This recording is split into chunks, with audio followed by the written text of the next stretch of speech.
Here's a quick one just to give you an idea of which lens you should think about using for which type of shoot. So I've done a quick little overview here now for each scenario. So for fashion catwalks, if you had to use one lens, which would it be? I would choose the 70-200 2.8 lens. It's a good telephoto lens. You'll get the portraits and you'll get a few face shots of the 70mm, and this is a good solid lens. If I had to use two lenses in addition to the 70-200, I would take my 20-40-70 2.8. I'll mount them on two separate bodies so I can get the wide shots and the zoomed in telephoto shots at the same time, and that's normally my setup that I use for fashion catwalks, and it's never gone wrong. Another option for fashion catwalks, okay, so I would take the 20-40-70 and the 50mm 1.4. The main reason is versatility. So 20-40-70, I've still got mid telephoto capabilities there, and the 1.4 would give me nice bokeh in my shots. Product shoots, one lens, 100mm macro without a shadow of a doubt. It's a great lens for product shoots, gives you that catalog type look.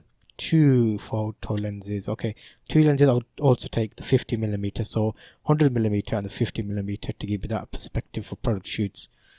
Okay, another option, so if you didn't have any of these lenses and you had a 20-40-70, I would suggest that because it still has good macro capabilities, and at a pinch you can do, well, not at a pinch, but it does great shots. Okay, outdoor fashion shoot, one lens. Okay, outdoors, so you've got quite a bit of distance, so definitely the telephoto lens would be my first option, and that's a 70-200 2.8. Outdoor fashion shoot, two lenses. Okay, in addition to the 70-200, I would actually take the 1.4 50mm.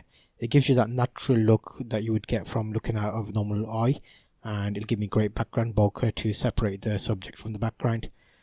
Okay, another option, 20-40-70 and the 1.4 Canon lens. Again, 24 is versatile. Wedding shoot, which lenses? Okay, wedding shoot, it's a big event. It's someone's big day, so I would actually take the 70-200, 20-40-70, the 100mm macro, and the 1.4.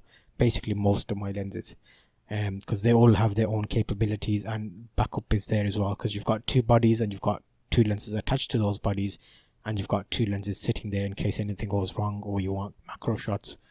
Okay, yeah, you're right. That is too many, but if you didn't have this many, well, it's not many lenses. 4 lenses are quite reasonable, I would think, but I'll take the 100mm out, and I'll use a 50mm, 20-40-70, and the 70-200.